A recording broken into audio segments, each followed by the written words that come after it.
보시겠습니다. 열왕기하 25장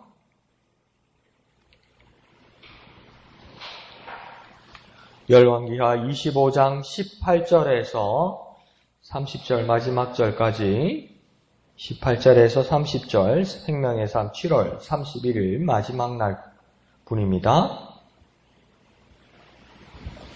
18절에서 마지막 30절까지 다 같이 한 음성으로 읽겠습니다. 시작.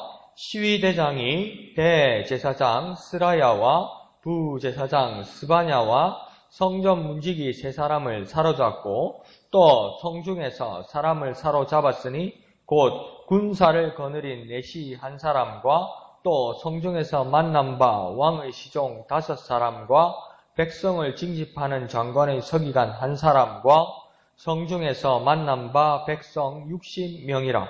시위대장 느부사라단이 그들을 사로잡아 가지고 리블라 바벨론 왕에게 나아가매 바벨론 왕이 하맛 땅 리블라에서 다 쳐 죽였더라. 이와 같이 유다가 사로잡혀 본토에서 떠났더라. 유다 땅에 머물러 있는 백성은 곧 바벨론 왕 느부갓네살이 남긴 자라. 왕이 사반의 손자 아히감의 아들 그달리아가 관할하게 하였더라. 모든 군대 지휘관과 그를 따르는 자가 바벨론 왕이 그달리아를 지도자로 삼았다 함을 듣고 이에 느다니아의 아들 이스마엘과 가레아의 아들 요하난과 느도바 사람 단훔에서의 아들 스라야와 마아가 사람의 아들 야사니아와 그를 따르는 사람이 모두 미스바로 가서 그달리아에게 나아가매 그달리아가 그들과 그를 따르는 군사들에게 맹세하여 이르되 너희는 갈대아인을 섬기기를 두려워하지 말고 이 땅에 살며 바벨론 왕을 섬기라. 그리하면 너희가 평안하리라 하니라. 7월에 왕족 엘리사마의 손자 느다니아의 아들 이스마일이 부하 10명을 거느리고 와서 그달리아를 쳐서 죽이고 또 그와 함께 미스바에 있는 유다 사람과 갈대아 사람을 죽인지라. 노소를 막론하고 백성과 궁대 장관들이 다 일어나서 애굽으로 갔으니 이는 갈대아 사람을 두려워함이었더라. 유다의 왕 여호야긴이 사로잡혀 간지 37년 곧 바벨론의 왕 에월 무로닥이 즉위한 원년 12월 그달 27일에 유다의 왕 여호야긴을 옥에서 내놓아 그 머리를 들게 하고 그에게 좋게 말하고 그의 지위를 바벨론에 그와 함께 있는 모든 왕의 지위보다 높이고 그 제수의 의복을 벗게 하고 그의 일평생에 항상 왕의 앞에서 양식을 먹게 하였고 그가 쓸 것은 날마다 왕에게서 받는 양이 있어서 종신토록 끊이지 아니하였더라. 아멘. 오늘 본문은 이제 열왕기 상하 모든 부분의 마지막 부분을 오늘 마지막으로 보게 됩니다. 그래서 오늘 또 집에 가셔서 큐티 하실 때 혼자 묵상하시고 큐티 하시면서 역대 남북의 왕들을 이렇게 한번 내 머리에 떠오르는 사람들을 한번 생각해 보면서 어떤 왕이 선했고 어떤 왕이 악했고 그런 왕들이 내 기억에 얼마나 누가 남아있고 그러면서 우리 삶의 자리에서 어떻게 적용하고 살아야 할지 한번 고민하는 시간을 가졌으면 좋겠습니다. 그러니까 지금 한 두세 번 생명의 삶은 되지요. 그 중에서 생각나는 몇 사람이라도 그 사람이 그랬었지 그런 거 있잖아요. 우리 할머니 할아버지가 손주들에게 재밌는 이야기 해줄 때 책 읽어가지고 그걸 외워서 아이들에게 재밌는 이야기를 해주는 게 아니고 우리가 듣고 있던 것, 기억에 있던 것을 우리 아이들에게 이렇게 말해주면서 재미있게도 해주고 교훈을 주는 것처럼 우리가 열왕기 상하를 보면서 우리 기억에 남는 아주 기억에 남는 그 이야기들이 있을 거예요. 그것들을 내 기억하고 마음에 간직하고 또 내 삶으로 적용하고 그러면 아주 유익한 시간 또 훌륭한 삶이 될 줄로 믿습니다. 자, 오늘은 남유다 왕국의 남유다 왕국까지 그 바벨론에 멸망하면서 그 내용들이 나옵니다. 그래서 18절과 19절에는 바벨론 시위대장이 유다 왕국의 여러 사람들을 체포하는 장면들이 나타납니다. 그래서 사람들의 이름은 나타나지 않지만 그들의 직위들이 지금 하나씩 나타나고 있습니다. 그래서 직위들을 보면 대제사장, 부제사장, 성전문지기, 군사를 거느린 내시 이러면 그냥 내시에 우리가 집중을 하면 안 되고요. 군사를 그린 내시니까 상당히 왕실에서 경호실장 이상의 권력을 가진 사람입니다. 그리고 왕의 시중들, 그리고 징집장관, 그러면 오늘날로 따지면 국방이나 경무청에 있는 그 큰 관리, 서기관, 이렇게 사람들을 다 잡았다는 겁니다. 그리고 유다 땅에 남아있는 사람들, 백성들 60명을 잡았다는 거죠. 그런데 지금 직위들을 다 이 직책들을 위해서 보면 다 유다 왕의 측근이었고 또 오늘날로 따지면 고급 공무원이고 또 권력자였고 또 당대의 재원들이었다는 겁니다. 아주 필요하고 훌륭하고 그 나라의 정치나 어떤 관리 안에 깊은 자리에 있었던 사람이라는 겁니다. 그런데 이들이 다 적국 바벨론 시위대장에게 체포를 당했다는 겁니다. 다 무기력하게 잡혀버렸다는 거죠. 그래서 이 사람들을 다 잡아고 가서 20절에 보면 이 느부사라단이라는 시위대장이 그들 백성들 60명과 유다의 재원들을 다 체포해서 유다 땅에 있는 그 리블라 근처에 리블라 근처로 데리고 갑니다. 거기는 누가 지금 기다리고 있냐면 바벨론의 왕이 기다리고 있죠. 그러니까 바벨론의 시위대장 느부사라단이 유다의 재원들, 유다 백성들을 다 끌고 지금 대기하고 있는 바벨론 왕이 대기하고 있는 리블라로 데리고 간 겁니다. 그런데 어떻게 합니까? 다 처형해버립니다. 데리고 온 사람들을 다 처형해버립니다. 그러니까 이걸 보면서 유다의 포로들을 다 거기까지 굳이 끌고 가서 거기서 죽이는 걸 보면 왜 그렇게 죽였을까? 그렇게 보면 바벨론 왕의 결정이 그날 난 건지, 그날 딱 보면서, 이제 판정을 할 때, 다 죽여야 되겠다. 다 사형에 처해야 되겠다. 그래서 그날 결정이 돼서 다 죽인 건지, 안 그러면 이미 이 사람들, 유다 사람들 다, 재원들 다 죽게 돼 있는데, 바벨론 왕의 눈앞에서 확인되게 해서 죽여야 하는지, 그 사실은 아직 정확하게 알 수는 없습니다. 그러나 분명한 것은 그들이 다 끌려가서 바벨론 왕의 눈앞에서 모두 처형되어 버렸다는 겁니다. 그리고 21절 하반절에 보면 뭐라고 이야기하냐면 유다가 사로잡혀 본토에서 떠났더라 이렇게 합니다. 그러니까 다 죽은 것이 아니었어요. 유다 사람들이 다 죽은 것이 아니라 오늘 21절 하반절에 보면 유다가 사로잡혀 본토에서 떠났더라면 유다 땅에서 떠났다는 거 아닙니까? 그러면 일부 사람들은 자기 고향 유다 땅에서 추방당하고 유배당하고 강제 이주당했다는 겁니다. 일부는요. 그러니까 일부는 사람들이 죽고 일부는 사람들이 강제 이주를 당했다는 겁니다. 그러면서도 이 말씀에 대한 의미를 우리가 이해할 수 있는 것은 처형당하고 추방당했다는 겁니다. 그러니까 유다에 남아있는 사람이 이 모두에 해당됐다고 생각했다는 거죠. 처음에는 처형당하고 추방당해서 본토고 고향이고 약속의 땅, 이 유다 땅에는 남은 백성이 하나도 없고 더 이상 없는 것처럼 느끼게 되는 겁니다. 그러니까 우리나라 땅에도 아주 중요한 사람, 훌륭한 인물, 나라를 이끌던 사람들, 이 사람들이 모두 없어지거나 모두 어디로 이주해 가버렸다면 우리 남아있는 사람들은 뭐라고 생각했습니까? 아무것도 없다고 생각하겠죠. 그리고 외국에서 보아도 대한민국에는 아무것도 없다고 생각하죠. 나 여기 있는데. 나 강우경은 여기 대한민국에 살고 있는데도 외신들이나 아주 중요한 결정을 보는 사람들은 뭐습니까? 대한민국에는 아무도 없다고 이야기합니다. 왜 아무도 없습니까? 우리가 있는데. 그래도 그렇게 볼 수밖에 없는 거죠. 약속의 땅, 그곳에는 아무것도 없다고 지금 보고 있는 겁니다. 그러면 우리의 삶에서 한번 적용해보면 혹시 우리의 삶에서 더 이상 남은 것이 없고 심지어 약속이나 소망마저 잊어버렸다고 여기고 있지 않습니까?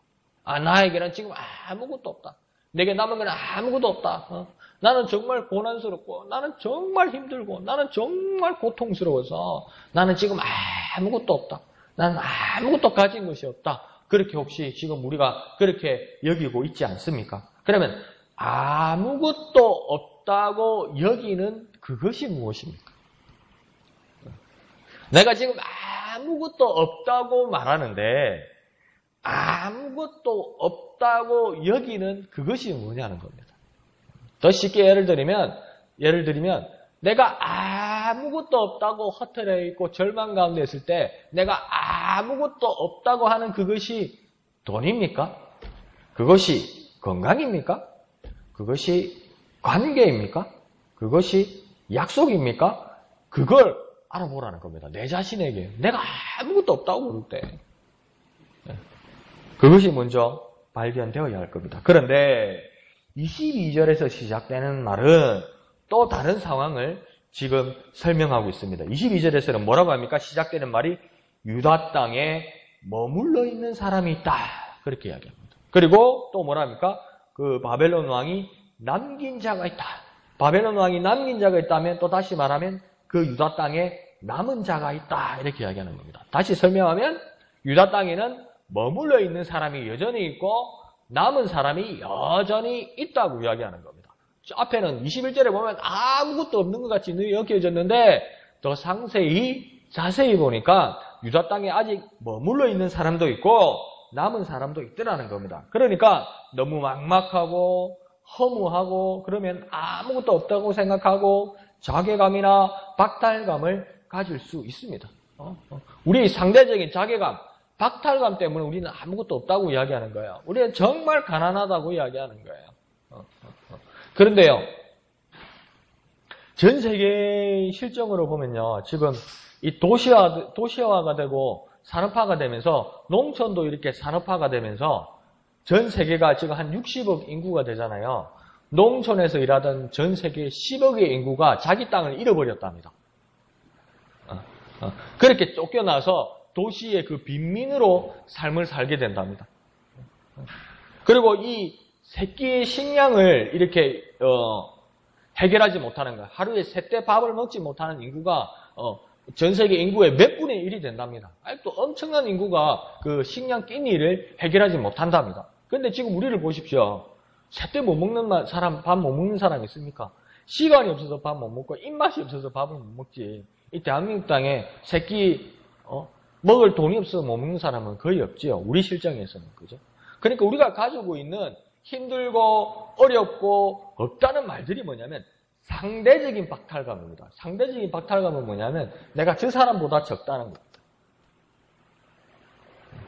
나보다 많은 사람을 생각하면서 내가 저 사람보다 없기 때문에 내가 이래가지고 어떻게 살겠나? 나 그냥 안 살란다 이러는 거예요. 근데 사실은요. 정말 많이 갖고 있어요. 정말 많이 풍족해요. 그 옛날에 여러분 어른들 한번 생각해 보십시오. 입맛이 없어서 밥 안 먹은 적 있습니까? 옛날에. 없어서 못 먹었지? 이제는 입맛이 없어서 내 먹고 싶은 게 없어서 안 먹고 뭐 밥상 먹고 뭐 이런 세상이었다. 유다 백성들도 뭡니까? 아무것도 없다고 생각했는데 모든 것이 끝났다고 생각했는데 분명히 머물러 있는 사람은 그 땅에 있었고 분명히 남은 자는 그 땅에 있었습니다. 그러므로 분명히 머물러 있고 남아있는 것이 있습니다. 그러면 내 삶으로 적용해보면 여전히 내게 머물러 있고 남아있는 것이 있습니다. 그러면 여전히 내게 머물러 있고 남아있는 것이 무엇입니까? 나에게요. 여전히 머물러 있고 남아있는 것이 목사님 우리 집에 냉장고 가면요. 아직 김치 있고요. 쌀라만 있고 그것도 정말 감사한 거죠. 아니 정말 감사한 겁니다. 여러분 그거 정말 예사로 생각하면 안 됩니다. 쌀 떨어지는 나라 많아요. 여러분. 굶어죽네 하루에요 수백 명이 아이들이 죽어요. 아이들이 못 먹어서요. 저 아시아나 저 아프리카에는요. 하루에요.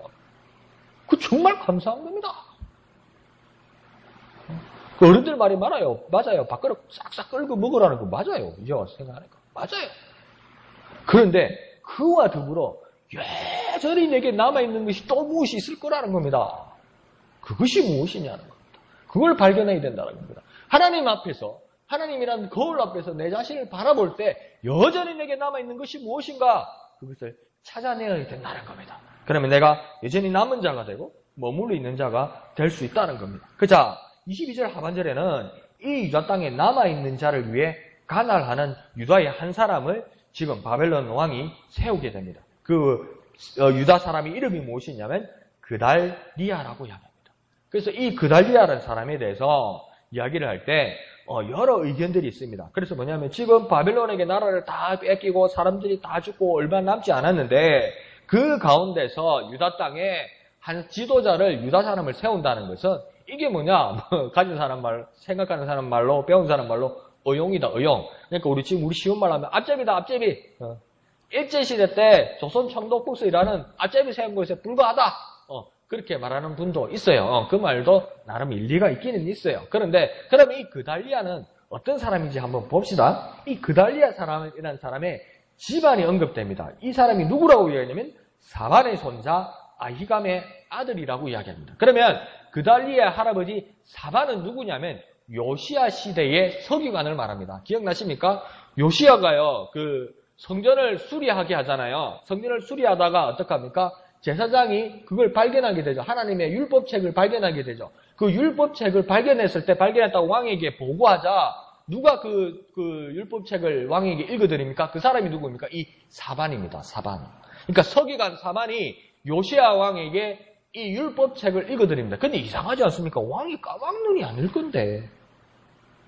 왕이 까막눈이 아닐 건데. 왕이 글을 읽을 줄 알 건데 왜 서기관이 율법책을 읽어드려야 할까요? 당시에는요. 히브리어가요. 어려워요. 그러니까 전에도 말씀드렸지만 히브리 지금 랍비들도 3개월만 이 성경을 읽지 않으면 구약 성경을 읽지 않으면 책을 못 읽어요. 다 잊어버려요. 그러니까 이 책이 그리고 또 띄어쓰기가 안 돼 있어요. 그래서 아버지 가방에 들어가시다 이래 됐어요. 그러니까 어떤 사람은 아버지가 방에 들어가신다 이렇게 읽고 어떤 사람은 아버지 가방에 들어가신다 이렇게 읽을 줄 읽기가 어려워요. 그러니까 이 히브리어로 된 하나님의 율법책을 잘 읽는 사람은 뭡니까? 읽는 순간 잘 해석하는 사람입니다.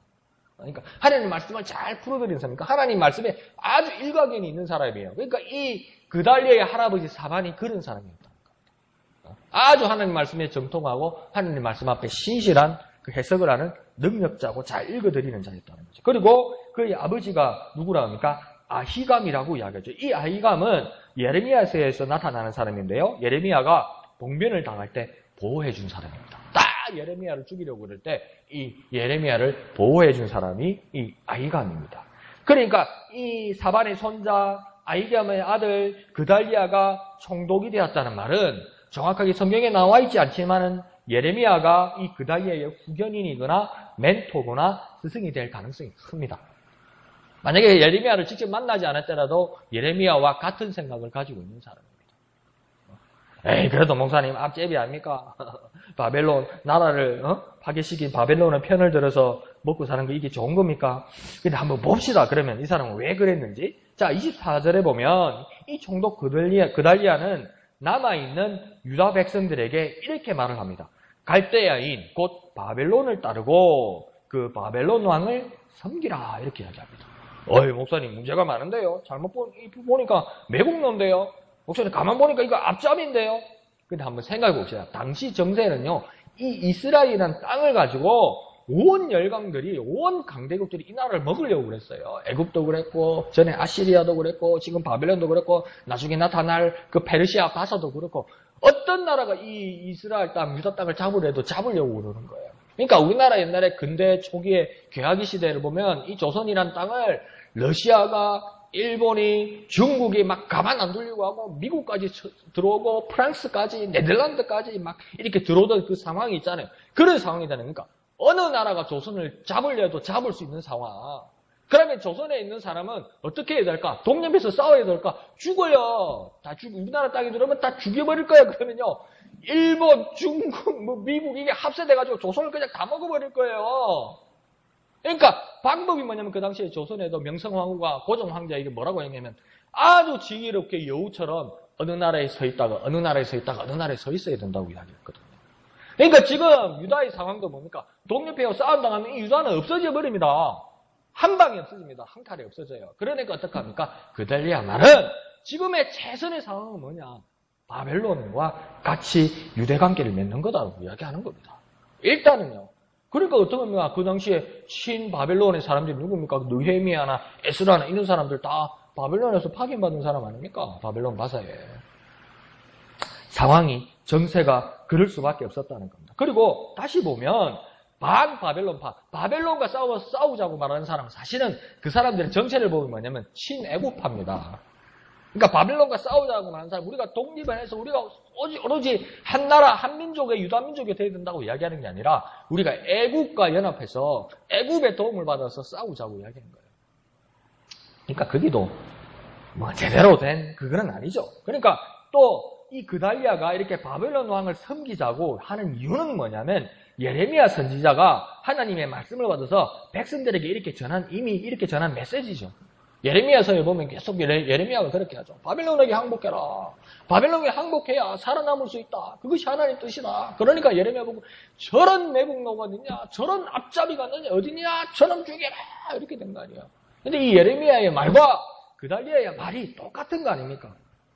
그러니까 그달리아는 알고 보니까 나름 아주 전통과 가문과 선한 의도를 가진 총독이었다고 볼 수도 있는 겁니다. 자, 그런데 25절을 보면 이 총독 그달리아가 살해를 당합니다. 누가 이 그달리아를 죽였다고 25절에 나와 있습니까? 이스마엘이 부하 10명과 함께 와서 그 그달리아를 죽여버렸다고 이야기합니다. 그런데 25절 상반절을 보면 이 이스마엘의 살해 동기가 짐작됩니다. 이 이스마엘이 어떤 사람이라고 이야기하냐면 왕족이었다고 이야기해요. 그러니까 왕가의 가문이었던가 봐요.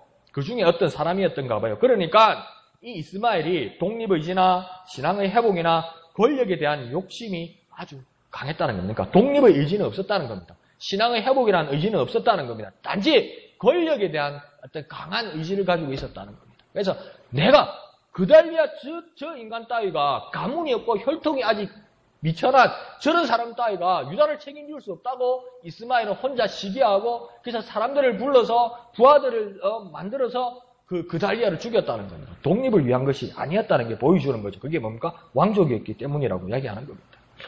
자, 25절 하반절에서는 그 배경이 또 나옵니다. 유다 사람과 갈대아 바벨론 사람을 가리지 않고 죽였다. 그러니까 자기 동포도 죽였다는 거예요. 갈대아 바벨론 사람만 죽인 것이 아니라 자기 동포들도 그냥 다 매국노라면서 같이 그냥 피비린내나게 다 죽여버렸다는 겁니다. 그러다 보니 이거 어떡합니까? 26절에 보면 해결도 못합니다. 이스마엘이. 유다 모든 사람들이 애국으로 도망갑니다. 왜 도망갔습니까? 갈대아 사람, 바벨론 사람들이 파견한 그달리아를 죽였으니까 바벨론에 가만 내버려 두겠습니까? 그러니까 도망갑니다. 그러니까 이게 뭡니까? 정권도 못 잡고 독립도 못하고 일은 다 망쳐버리고 소망도 없게 만들어버린 겁니다. 그러니까 이게 너 혼자 불끈 솟아나는 의지나 혈기 가지고 일이 해결되는 게 아니라는 거죠. 다 망쳐버린 겁니다, 이게요. 그러니까 도무지 소망이 없어 보입니다. 그런데 27절을 보면 새로운 국면이 들었습니다. 요야긴 왕이 바벨론으로 유배간 지 37년 만에 새로운 사건이 일어납니다. 18살에 유다의 왕이 되어서 석 달밖에 재위하지 못하고 바벨론으로 끌려가서 37년간 감옥살이를 했으니 50이 넘었습니다. 어린 18살 나이에 우리나라로 지금 아직 성인이 못된 고3짜리 나이 되는 사람이 왕이 되었는데 앉아있는데 가만히 있으니까 석 달 만에 쫓아내서 잡아가는데 감옥에 가두고 감옥에 얼마나 있었다고요? 37년을 지내고 나오니까 50이 넘은 중년 노인이 되어 있더라고요.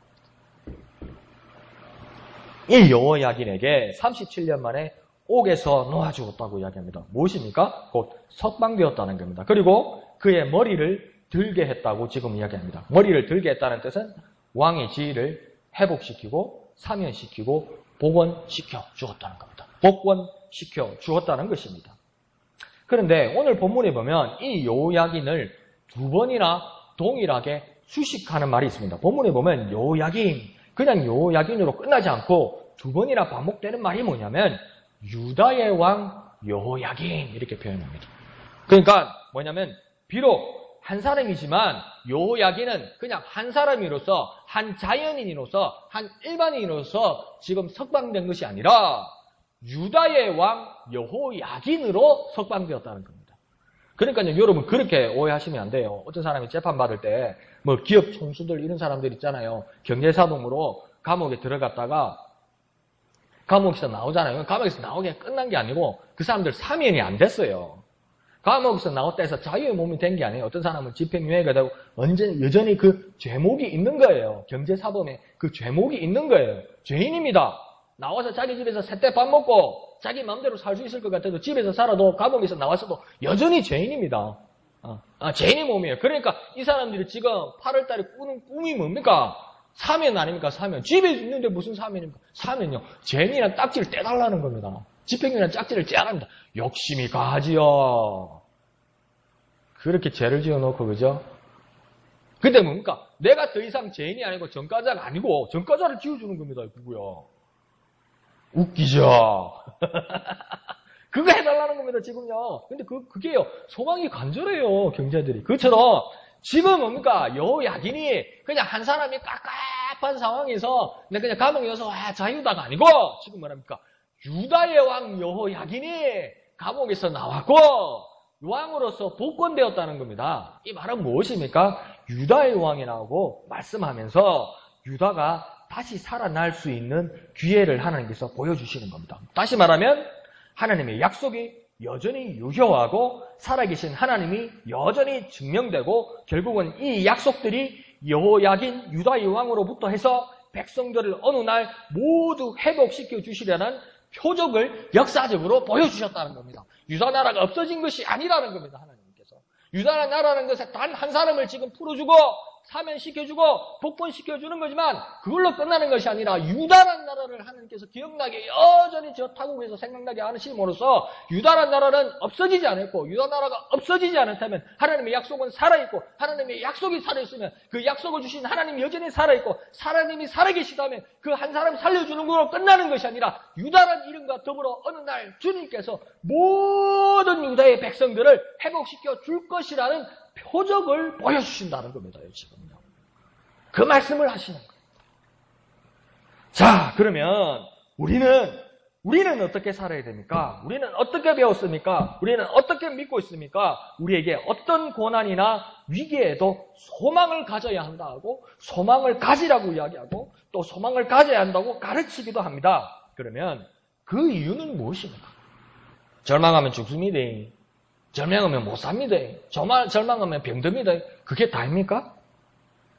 그 이유를 오늘 본문을 통해서 이해해보면 하나님은 은혜와 회복의 기회를 여전히 열어놓고 계신다는 겁니다. 아무리 내 고난의 상황에서도 하나님은 여전히 회복의 기회를 열어놓고 계신 것입니다. 그리고 또다시 내가 살은 것 같다가 또다시 끊어지고 사라진 것 같은 그 절망의 자리에도 하나님은 머리를 들게 하시고 우리를 다시 세우신다는 겁니다. 살아계신 하나님을 믿고 있다면 조그만 전조 손바닥만한 구름이 있을지라도 그 구름을 통하여 하나님 큰 비를 주시는 것처럼 우리 자리에서도 하나님 우리에게 머리를 세우시고 다시 회복시키시고 다시 자유케 하실 거라는 겁니다.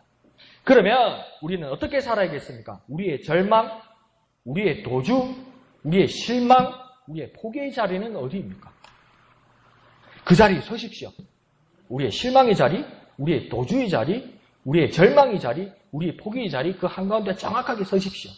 그리고 그 가운데서 하나님의 정하신 계획을 따라 우리의 머리를 들게 하실 그 하나님을 분명하게 경험하십시오. 그것이 오늘 본문을 통해서 주시는 하나님의 소망의 말씀입니다. 그 말씀대로 살아가서 승리하는 저와 여러분 되시기를 거룩하신 예수님의 이름으로 축원드립니다. 기도하겠습니다. 거룩하신 아버지 하나님, 은혜를 감사합니다. 절망 갖고, 포기해야 할 것만 갖고, 또 고난의 한가운데 있어 아무것도 할 수 없다고 생각하는 우리들의 삶에서 하나님 여전히 우리를 머무르게 하시고, 우리를 남아있는 백성으로 하나님 지키시는 하나님임을 깨닫게 하여 주옵소서. 그 자리 한가운데서 옥에서 놓이게 하시고, 다시 세우시는 놀라운 하나님의 역사를 경험하게 하여 주옵소서. 그 가운데 살아계신 하나님을 인정하는 우리의 삶들이 되게 역사하여 주시옵소서. 모든 것을 감사드리며 거룩하신 예수님의 이름으로 간절히 기도하옵나이다. 아멘. 이 시간 말씀을 생각하시면서 기도하시고 오늘은 진해지역 복음화를 위해 기도하실 때 웅천동, 웅동 1동, 웅동 2동을 위해서 기도해 주시기를 부탁드립니다. 오늘 밤 10시 금요 기도회에 있습니다. 참석하시고 또 은혜 받으시길 부탁드립니다. 토요일 예배당 미화와 또 식당 사역자들을 위해서 기도해 주시기를 부탁드립니다. 또 주일 찬양대와 특별히 말씀을 전하시는 담임 목사님을 위해서 더욱 기도해 주시기를 부탁드립니다. 오후 큐티 나눔과 또 오후 예배를 위해서 또 다 같이 기도해 주시기를 부탁드립니다. 그리고 각자의 기도의 제목을 가지고 이 시간 다 같이 기도하겠습니다. 거룩하신 주님, 은혜를 감사합니다. 아무것도 없는 것 같고 모든 것이 끝난 것 같은